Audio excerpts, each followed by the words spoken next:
Live from Orlando, Florida, you're listening to the Orlando Magic HQ podcast, the voice of Magic fans. Join us every week for a unique fan perspective on all of the latest Magic news and updates. The show starts now.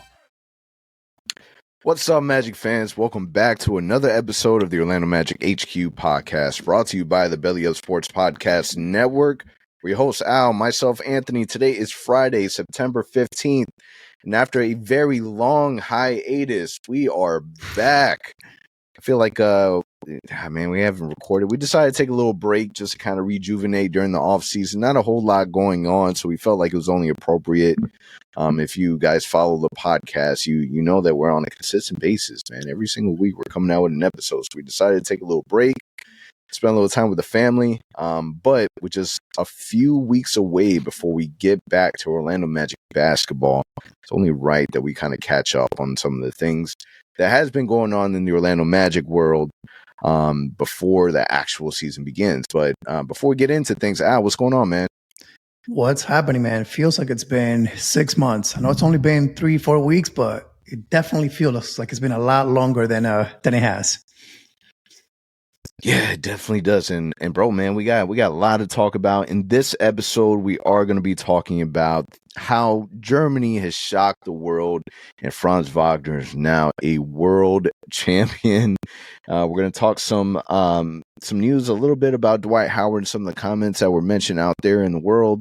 And then we're also going to be talking about kind of what's next for the Orlando Magic. But before we get into that, there was an announcement that the Magic will unveil a new jersey as well as a new court for this upcoming season. And the Magic just dropped a teaser indicating that we will hear more information about this. We're recording this Thursday night, so we'll hear more information in regards to what jerseys the Magic may be wearing on September 15th, so sometime in the afternoon on that Friday. And if you haven't seen the teaser is about maybe 15-20 seconds long. And you see a CD being put into a CD player with a few items, a few Easter eggs in the background. We saw a Pokemon card. We saw penny foam posits. We saw the Blueprint album in there. We saw a media guide from 2000 to 2001. There was a lot of different things in there that caught our attention. So what it's looking like is the Magic might be bringing back the white Magic Team Mac jerseys, the Team Mac stars, which would be neat. I would prefer the blue ones. I'm not going to lie. Mm-hmm. But it looks like the Magic will be bringing the white ones out. The other Easter egg that was in there was a game that T-Mac was on the cover of, PlayStation 2 NBA Starting 5, where he's also donning that jersey. So what are your thoughts on that? If that is indeed the jersey that the Magic will be wearing, what are your thoughts on the white Magic Stars T-Mac jerseys?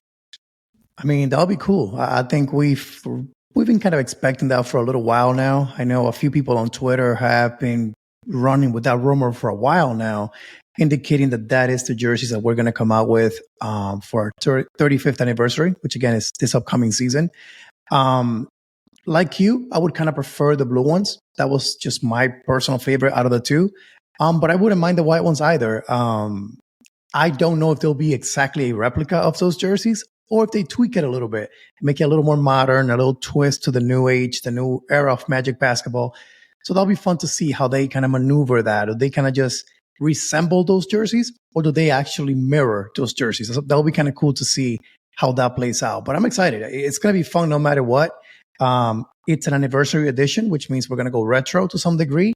So that is going to be an exciting announcement here coming out later on today if you're hearing this on Friday. Yeah, I'm really curious because some of these Easter eggs it's kind of all over the place, right? Because the penny foam posits, those came out in 1997. The Blueprint came out in 2000, 2001. The video game came out in 2001. You have the media guide from 2000, 2001. Also in the Easter egg, you see on that media guide, it has the secondary Orlando Magic logo, the one that kind of looks a little cartoonish, where you most remember early Dwight Howard. But then in the back as well, you still see a banner, and also it looks like an old news article and an old magazine that has our first original logo on there. So it can go either way. My best guesstimate is the white Stars uniform, but it can go either way. That's why, really what the Magic will end up deciding to do with this court, I think is going to be the one thing that I'm most excited about. Because what I would love to see is just the standard original logo, but just the ball right in the middle. Like, to me, that would modernize it, because the Magic have always used, back in the day in the arena, it was the full logo. So if they only did the ball, I think that would be super dope. And that would be a great way to kind of, honor the past and also honor, the modern day as well, because it's a hot commodity, man. Super hot commodity. Anything that has that old school logo, in my opinion, it's there's a higher likelihood of them getting more money and more sales. And that's kind of what the people want. People really want that nostalgic feel in some type of modern, aspect of it. So, I'm curious to see how what they decide. And it looks like we'll be finding out soon. Yeah, it's going to be announced today. But to your point, anything retro with the Orlando Magic, you can't miss, right? It's going to be a success. People are going to like it. The fans are going to be excited for sure. And in my opinion, those jerseys will sell quick out of the team store. So it's going to be a fun announcement today. We were waiting for this for a while. So yeah, I'm excited, man. I can't wait to find out more about this later on today.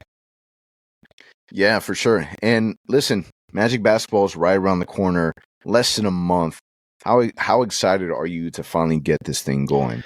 The Magic ended up, starting to really fill out their training camp roster. We're finally bringing the guys back in. Coach Mose ended up joining the Magic a lot sooner, before the World Cup was finished. Paolo Banchero is finally fully back. What are your thoughts? How excited are you? How excited should people be, in the anticipation of kind of getting back into the new season? I mean, I'm sure we'll have a season preview episode coming up soon, but to quickly just answer your question, man, it's exciting. We've been waiting for a long, long time. April was a long time ago. We didn't make the playoffs, unfortunately. The draft happened. The lottery happened. Summer League happened. We took a whole month off. Like, it's been a while since we've been able to watch the Orlando Magic.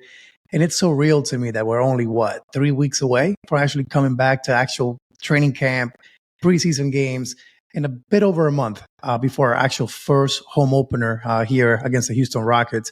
So it's going to be exciting, man. I'm personally really excited. I think this season can be a huge season for this team. I think we have the potential to shock some people. The way that we played down the stretch after December, when we finally got healthy, that's only going to get better, man. Our young guys are going to be better. They're going to shoot the ball better. Markel is fully healthy.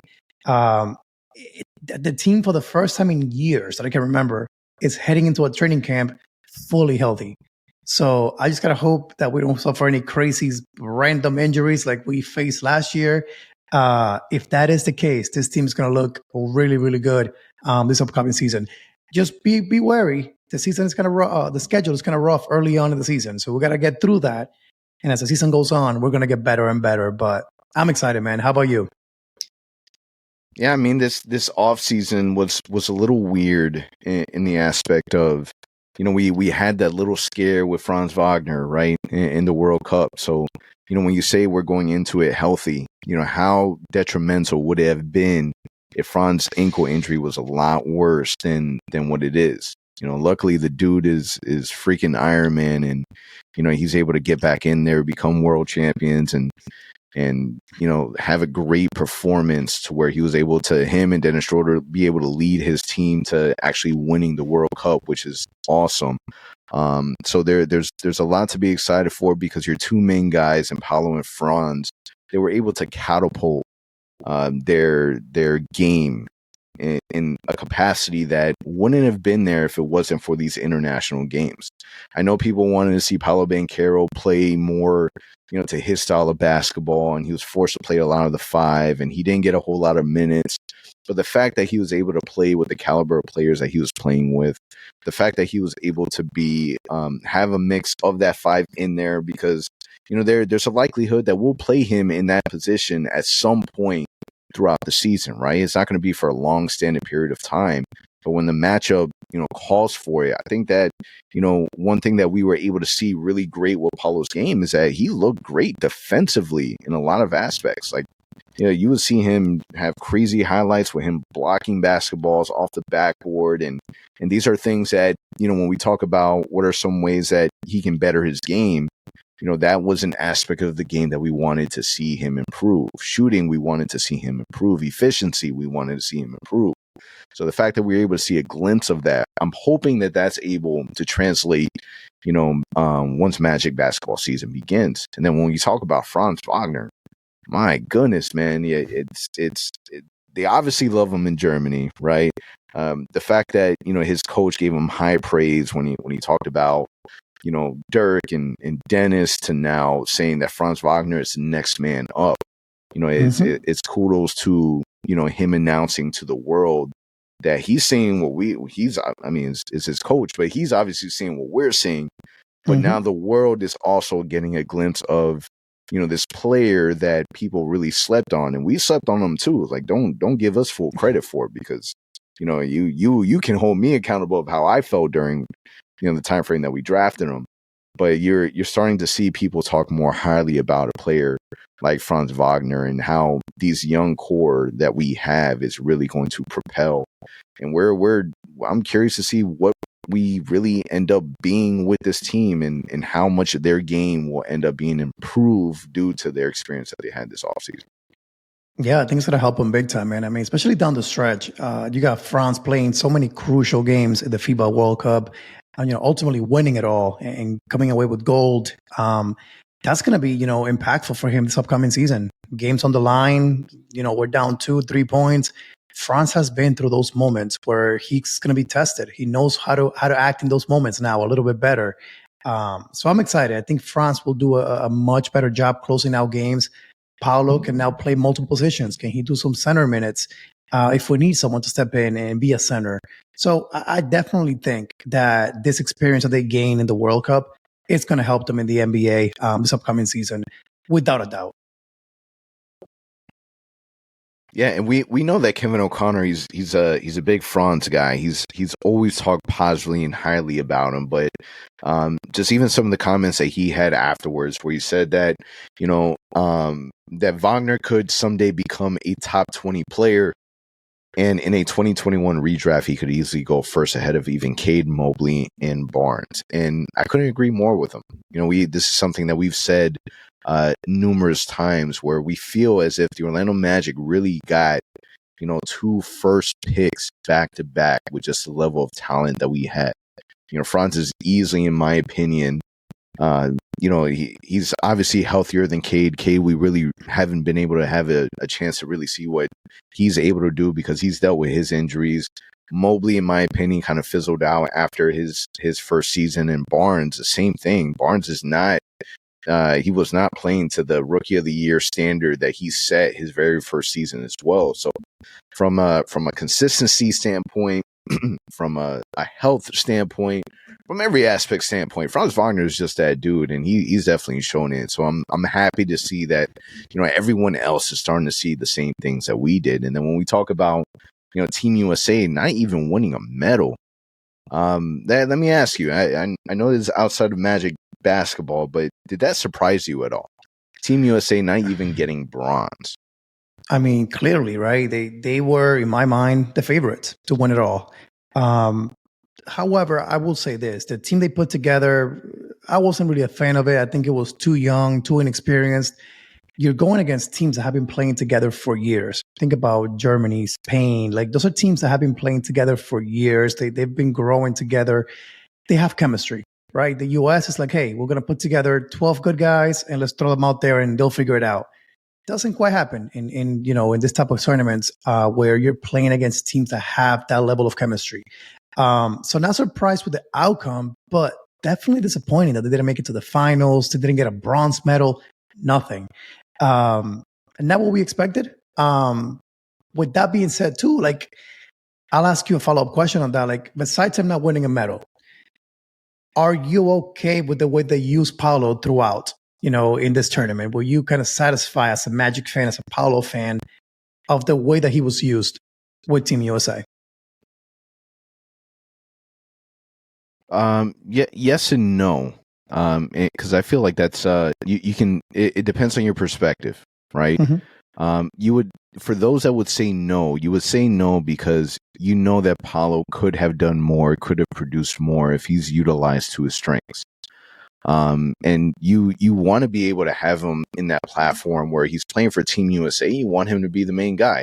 You don't even want him coming off the bench. You want him to be a starter and be able to play and impact the same way that you're seeing Franz Wagner do that, right? On the flip side of that, I'm okay. I was okay with him playing center, playing 10, 15 minutes a game, because the last thing we want is for our main guy, our number one guy, arguably 1, 2, just depending. But you already have Franz Wagner already out there, give you a scare with an injury, and then you kind of go into it where there's a risk of him getting himself hurt, right? So the fact that he was preserved a little bit, I'm 100% okay with that. I'm not mad at it.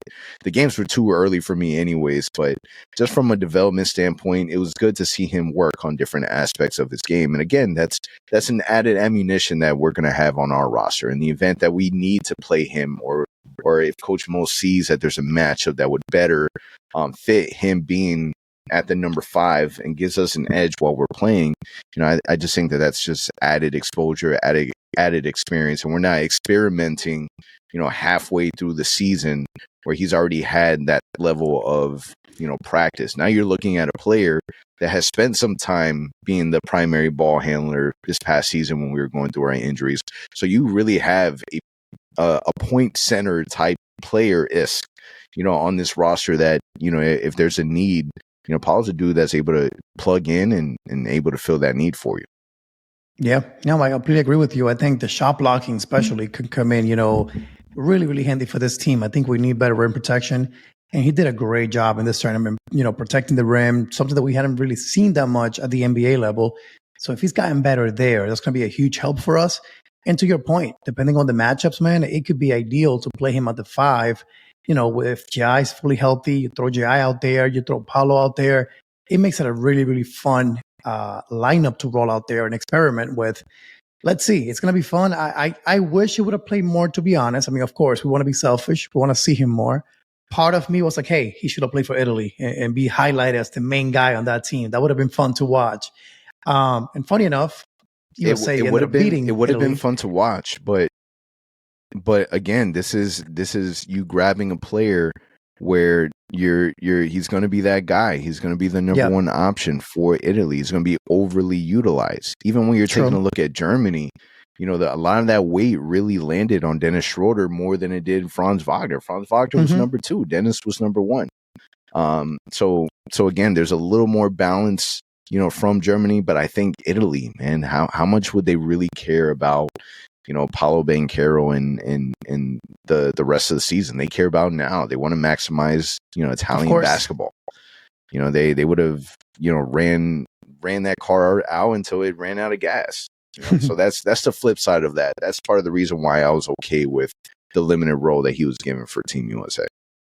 Yeah, no, I agree with you. When it comes to that, at least, the health aspect of it, keep him as a backup, playing 10 minutes a night, I'm okay with that. But the selfish side of me, wanting him to, see Paolo drop 20 a game, that part of me was like, man, he should have gone to Italy. But I hear you, though.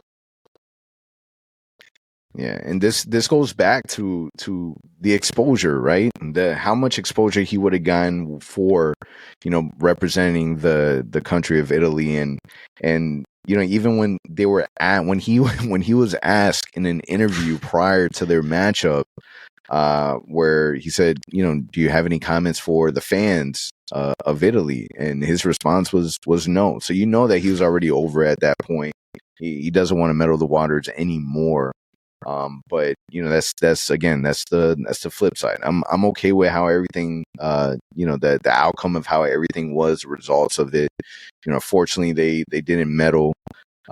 It's unfortunate because we've talked about the roster and how much we didn't like the roster, but now that it's all over, the World Cup. It's just, unfortunately, history has shown that a lot of these big name players in the NBA, they don't care about it.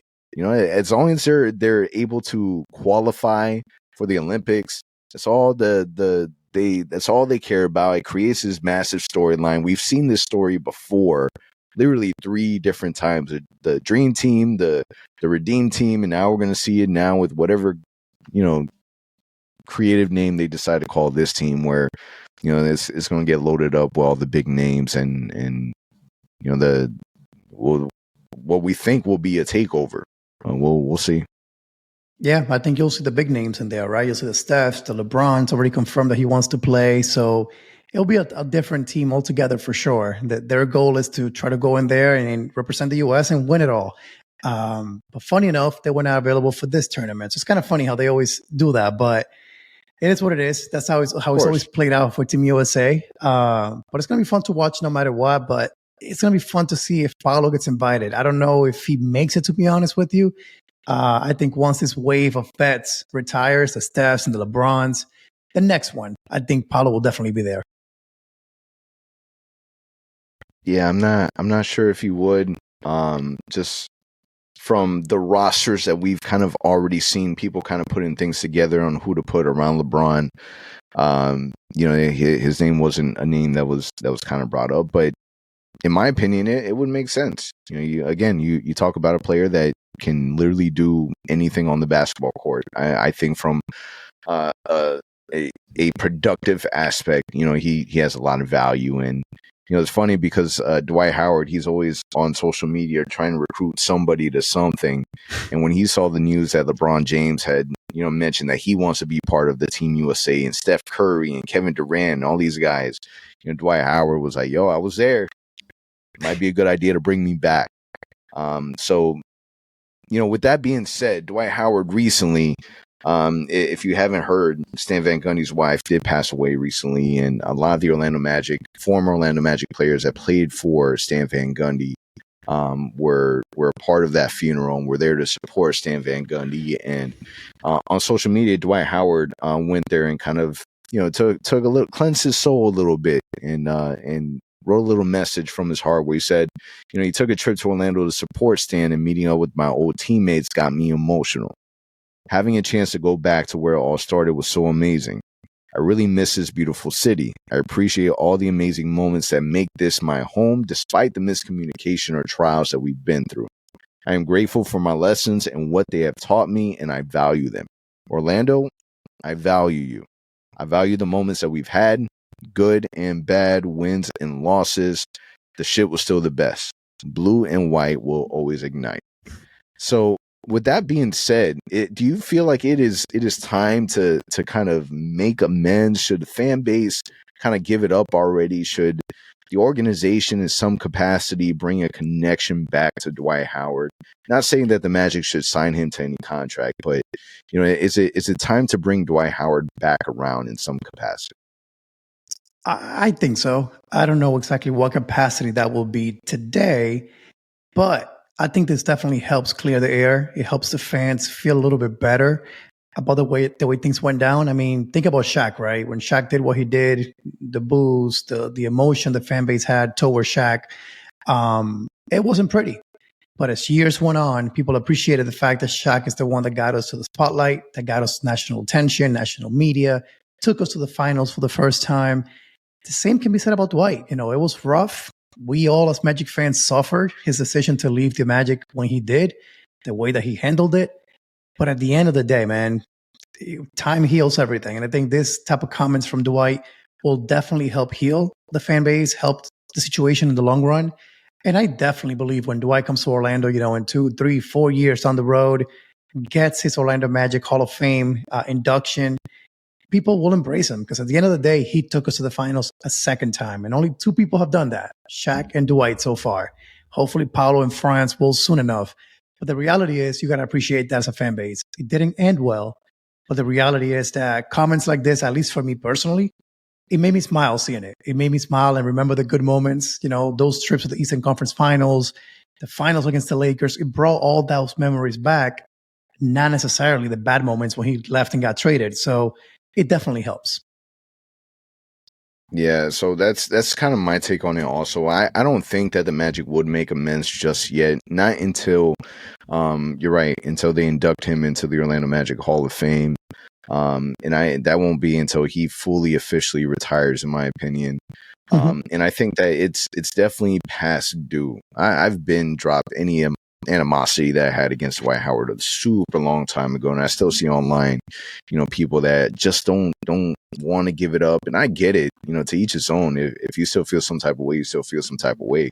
But this is definitely a person that, understands his mistakes, understands that, even though he won that championship with the Los Angeles Lakers, there's no way that one, completes any or fulfills any feeling, especially in the role that he had. Than him winning it when he made it to the finals, where he had a chance to win it with the Orlando Magic, and we had a special group, man. And I think that a lot of the memories, a lot of everything that transpired, again, good or bad, is still a big imprint into what the history of the Orlando Magic is and what he represented. We drafted a high school kid. It's the Magic took a major risk when people were calling us crazy for drafting Dwight Howard over a national champion, Emeka Okafor. And it turned out to be one of the best decisions that the Magic have made, in their franchise history, because of the impact that he had early on. Until this day, man, we see, like, right now, the most recent debate that we've seen is, who deserves to be in the top 75 more? Is it Anthony Davis? Is it Dwight Howard? And when you compare them statistically and how they impact the game, it's a no-brainer that Dwight Howard should have been in there. And if Anthony Davis got to be the one that needs to be kicked out, then that's just what needs to happen, because he was that level of player. And I think that, out of all the things that have occurred afterwards, where, whether it's real news, fake news, or whatever crazy stories that come up around Dwight Howard that, people poke fun at, it diminished a little bit of what he's really done throughout his NBA career, donning an Orlando Magic uniform.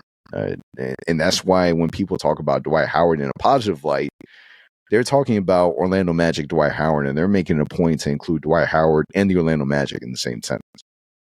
Of course. I mean, we know he went to the Lakers twice, went to the Rockets. Ultimately, man, at the end of the day, his career, to me at least, is the Magic. Like everything else, even though he won a ring, to your point, with the Lakers, it's not the same. It wasn't the role that he was leading that team, or that he was, one of the best players in that team. He was a role player at that point. So in my mind, it would always be, Superman for the Magic, D12 in the dunk contest, beating LeBron. Those are the memories that come to mind when you think about Dwight Howard. It's not the Lakers. It's not his time with Kobe, with James Harden. It's that. It's unfortunate, because I think it could have been much better for him had he stayed healthy with Kobe and with James Harden. But at the end of the day, man, you got to be a fool if you say that his best years were not in Orlando, which they clearly were. Yeah, and I think that more people will, like, this message was nice, right? It was nice for him to say. I feel like that was a great first step forward, because obviously the organization is never going to say anything.